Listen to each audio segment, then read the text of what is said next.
In order for sheathing materials to perform correctly, they got to be properly installed. With me today is Doug Bybee with Dow Building Materials. Hi, Doug. Hi, Steve. Can you walk us through the installation techniques? I understand this works pretty well with tilt wall construction. That's right. A lot of people build tilt walls, build them on the deck and tilt them up. That's another reason the lightness of foam sheathing makes it very easy to tilt these walls up versus the heavier wood kinds of sheathing. So you just install the sheathings and bracings on the deck as you typically would.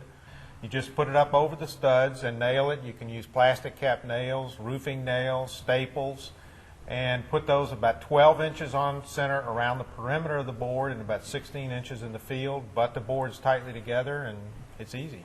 And since many of the foams are durable, while you're installing them, you can kneel or walk often on the foam when it's on the deck. Then tilt it up into place and the foam's already installed and ready to go. Do the codes have any requirements about fastener spacing? There's not a code requirement for fastener spacing because foam sheathing is not a structural product, so there's no code requirements for fastening. Let's talk about corner bracing. Yeah, there's a lot of ways to brace. Since foam is not a structural sheathing, it does need to be braced per some of the recommendations in the building code. A couple of those are diagonal bracing, which could be metal T-straps or 1x4 wood let-in bracing, or wood panel sheathings in the corners and every 25 feet along the wall. So that could be 7/16 OSB or plywood in the corners. Now, I notice your product has a special film on the outside. Can you explain why that's necessary? Yeah, some of our products have film on both sides of the foam. That's to add durability, so it's more damage resistant at the job site. In other words, when you pick it up, it won't snap in two? Right. What are other installation issues? A question we get sometimes, Steve, has to do with jamb extensions for windows and doors. Whenever you use a sheathing that's thicker than a ½ inch, sometimes you have to add jamb extensions to windows so that they'll end up flush when the drywall's installed.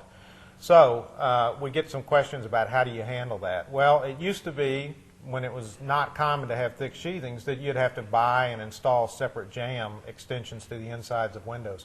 Nowadays, a lot of windows come with jamb extensions already attached. So if you just tell the window manufacturer what thickness of wall you're going to have, they will supply you the window with the correct jambs. Do you ever recommend this product be glued up? It's not necessary. Some people do glue it, though. We have seen people do that, but it's not necessary. Foam sheathing makes a lot of sense in commercial construction. What are your recommendations over steel studs? Okay, as you know, Steve, steel studs are real thermal shorts, so it's even more important to have a foam sheathing on the outside of steel studs. And we recommend using screws with metal washers.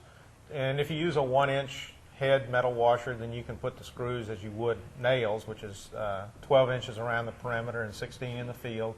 We have seen people use very large roofing type washers. When you do that, then you don't have to put the fasteners as frequent, so you could probably half the spacing of the fasteners in that case. Are there any issues over how long this product can be exposed outdoors before it has to be covered up? Typically, foam sheathing should be covered with the final exterior finish within about 30 days of installation. And really, almost any kind of exterior finish can be used over foam sheathing. Brick, stucco, vinyl, wood, all kinds of exterior finishes work very well over foam sheathing. Doug, thanks for being here. Thank you, Steve.